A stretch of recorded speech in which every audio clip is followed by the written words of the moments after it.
Dodo Murciano dit, alors lui, pour le coup, il a une formation scientifique, bac plus 4 en volcanologie. Est-ce qu'on peut trouver du boulot Est-ce que ça embauche la volcanologie? On a du mal à Très peu, savoir de nos jours qu'est-ce très qui peu. embauche. Alors, Oui, non, c'est très peu. Il faut savoir effectivement qu'on est quelques volcanologues en France, on va dire quelques dizaines.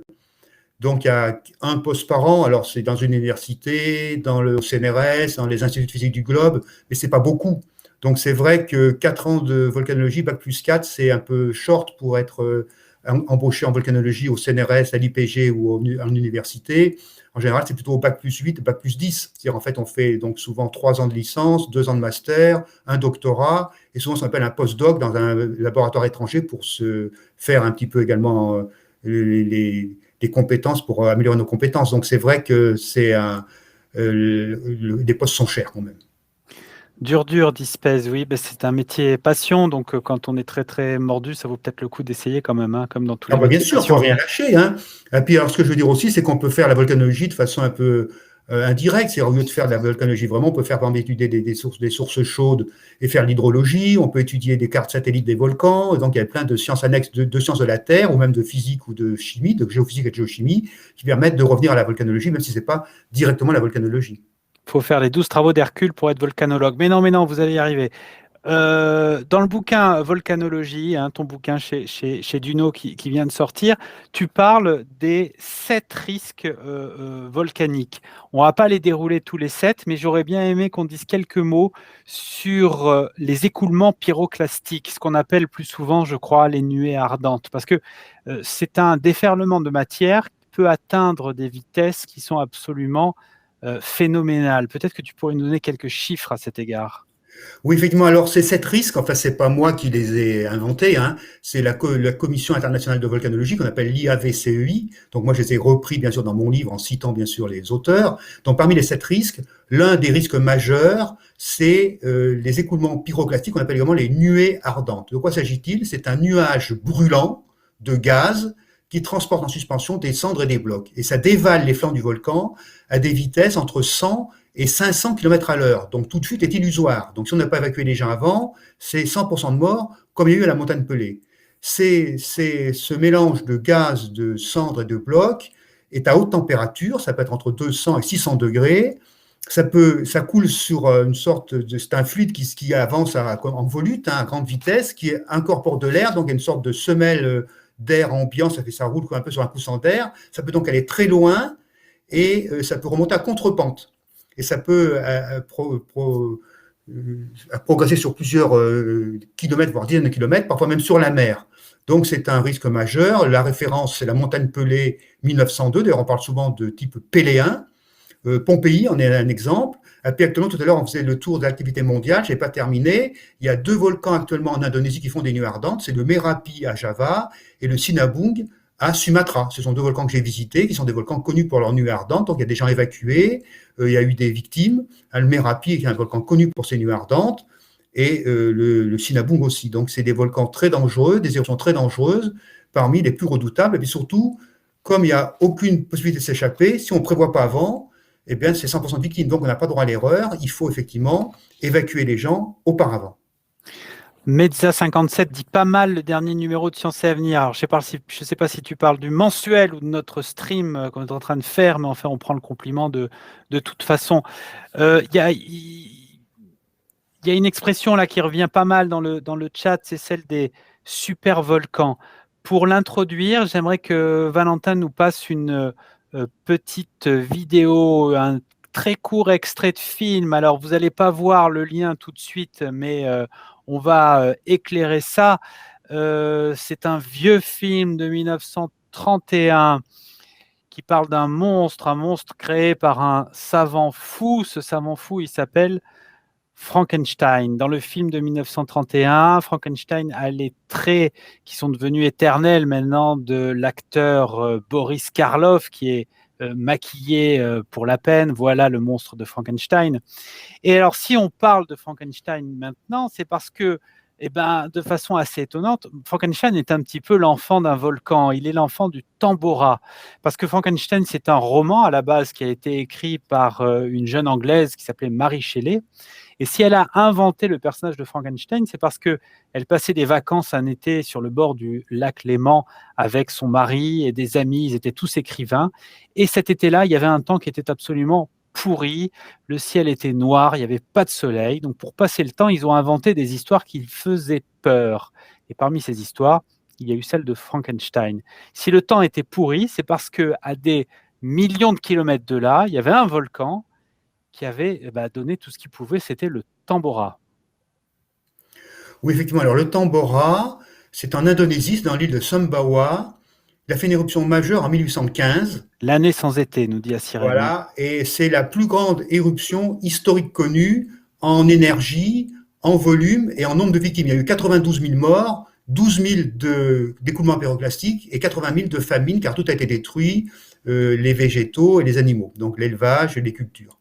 Alors ce volcan, il mesurait 4 000 mètres de hauteur, il a explosé, et maintenant il ne mesure plus que 2800 mètres. Donc il y a 200 mètres qui ont été volatilisés, et il y a maintenant actuellement un trou dans la jungle qui est une caldeira, qui est le résultat du Tambora. Donc ce volcan Tambora a produit 110 km3 de matériaux. Donc tout à l'heure je disais, une éruption, on va dire, importante, c'est 1 km3, c'est déjà beaucoup. Une éruption plus importante, c'est 10 km3, comme le Pinatubo aux Philippines. Le Tambora, c'est 110 km3. Donc 110 km3, ça a envoyé des cendres dans la stratosphère, et ces cendres, et des aérosols aussi. Donc ces particules, ces gouttelettes, ont un peu fait une sorte de chape, et donc il y a eu des étés pourris, il y avait moins de soleil qui était visible, moins de chaleur, donc les cultures étaient plus mauvaises, les vignes pourrissaient, donc il y a eu des années sans été, parce que un filtre de cendres et d'aérosols du Tambora s'était satellisé autour de l'hémisphère nord, et donc ça a été ressenti sur tout l'hémisphère nord, et les gens le racontent. En puissance nucléaire, ça fait combien, tu disais, Jacques-Marie, Marie 111 repose la question. On peut trouver une correspondance nucléaire à l'explosion. Alors c'est 7 millions d'Hiroshima. 7 millions d'Hiroshima. On a du mal à se représenter la chose. Alors c'est par contre impossible. En 9 jours. Hein. Hiroshima, c'était instantané, donc c'est 7 millions d'Hiroshima, mais étalé sur 9 jours. Mais à la fin, le bilan énergétique du Tambora, c'est énorme. Donc pour ça, quand on disait mettre une bombe atomique dans le Tambora, vous voyez, ça le fait un peu sourire, parce que lui, c'est 7 millions d'Hiroshima. Voilà. Donc ces années sans été sont connues dans différentes périodes de l'humanité. Et alors, puisqu'actuellement, on parle malheureusement d'une pandémie qui nous touche nous tous les terriens, eh bien, en 541, 542, et même en 536, 537, il y a eu un nuage, en 536, 537, un nuage étonnant sur l'Europe, notamment sur l'Empire romain d'Orient. Il y avait un nuage mystérieux, le soleil était à peine visible. Et ça a été lié, on pense, à une éruption. Et donc, il y a eu pas mal de plaies qui ont suivi, notamment une fameuse pandémie à ce moment-là, qu'on a appelée la peste de Justinien. Donc, en 541, 542, il y a eu la peste de Justinien, une pandémie qui a touché l'humanité, comme aujourd'hui. Et on pense qu'elle serait en partie due aux conditions météo, qui seraient dues également à un volcan, sauf qu'on ne connaît pas encore le coupable. On pense qu'il y a eu une éruption. À un moment donné, on pensait que c'était l'îlot Pango au Salvador, mais ça ne colle pas pour les dates. Donc, on pense qu'il y a eu une éruption, peut-être même 2, dont une en Papouasie, qui aurait conditionné des étés pourris comme le Tambora, mais on a moins de témoignages parce que c'est plus ancien, et qui aurait donc conditionné peut-être même des mauvaises conditions sanitaires. Des supervolcans comme ça, il y en a. Alors, le Tambora, c'est même pas encore une super éruption. La super éruption, c'est encore 10 fois plus. Donc, le Tambora, c'est une grosse éruption historique, mais la super éruption, c'est 1000 km3. Donc, tout à l'heure, on parlait d'1 km3, après 10, après 100, maintenant c'est 1000. Donc, les super éruptions, c'est tous les 100 000 ans en moyenne. Et on connaît, on va dire, une dizaine de super volcans, c'est-à-dire des volcans susceptibles de faire des super éruptions. Le plus célèbre, c'est Yellowstone, on a déjà parlé. On peut citer Toba à Sumatra. On peut citer le Topo en Nouvelle-Zélande. Il y en a au Japon, il y en a à différents endroits. Voilà, on en connaît quelques-uns. Et on va dire que la plus grande éruption, donc celle de Toba à Sumatra, a fait, elle, 13 000 km3. Donc tout à l'heure, je disais 1000 pour Yellowstone. Là, c'est 13 000. Et ça a été une telle super éruption, il y a 75 000 ans, qu'elle a fallu rayer l'humanité de la carte du monde. L'humanité a failli disparaître suite à l'éruption de Toba, et c'est montré par des généticiens. Alors c'est bien sûr sous réserve, c'est discuté, mais les généticiens ont montré qu'il y a 75 000 ans, l'humanité aurait été réduite entre 3 000 et 10 000 personnes, d'après les génomes actuels. On est tellement cousins les uns des autres qu'on n'aurait pas tellement d'ancêtres communs, peut-être seulement 3 000 à 10 000, et ça serait ceux qui auraient survécu à Toba. Alors c'est discuté, mais ça semble un peu impressionnant. Et donc cette éruption de Toba, il en reste donc maintenant un lac gigantesque que j'ai visité, mais il est tellement grand qu'on ne le voit pas. Il fait 100 km de long et 30 de large. C'est la caldeira de Toba. Alors, nos internautes sont sidérés par les chiffres que tu dis. Entre parenthèses, Valentin nous a mis le lien d'un article du site de Sciences et Avenir, hein, 536 pires années de l'histoire. On en parle dans Voilà, l'article. bah, Les parfait. références sont dans les commentaires. Alors, les internautes nous disent, mais comment la Terre se remet de tels événements? C'est la Bien, oui, c'est une résilience, bonne pour question, mais pour utiliser la un Terre, mot à la c'est mode. normal. Mais pour la Terre, c'est normal. Il faut dire que la Terre de perdre 2 mètres de haut d'un volcan sur l'ensemble sur son rayon qui fait 6300 km. Donc, des colères de la Terre, nous on dit que c'est des colères parce que ça nous, bien sûr, pour nous ce sont des catastrophes, pour nous les humains, mais pour la Terre c'est très normal et c'est au contraire une preuve qu'elle est très vivante.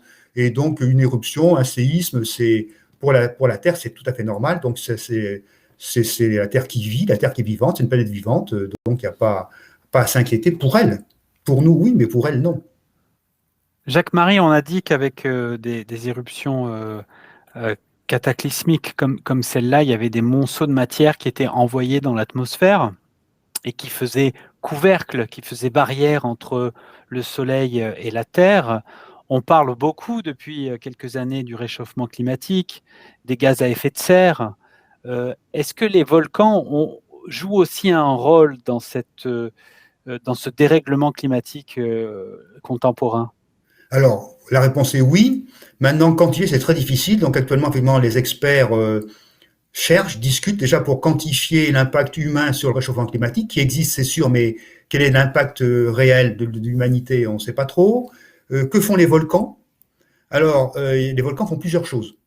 D'abord, les volcans polluent, c'est sûr. Hein, quand les volcans rejettent des gaz, rejettent des aérosols, rejettent de la matière, il y a des métaux lourds, il y a du mercure, donc le volcan est un pollueur. C'est sûr, une éruption, au début, c'est pas très sain, mais dans un deuxième temps, ça peut être un engrais, parce qu'effectivement, tout matériau trop concentré peut être toxique, et puis dilué peut devenir, au contraire, un atout. Donc ça peut être du sélénium, ça peut être du sodium. Donc c'est vrai que les terres volcaniques sont souvent fertiles, mais pas tout de suite. Au début, ça brûle les cultures, mais après, ça va en donner d'autres plus tard.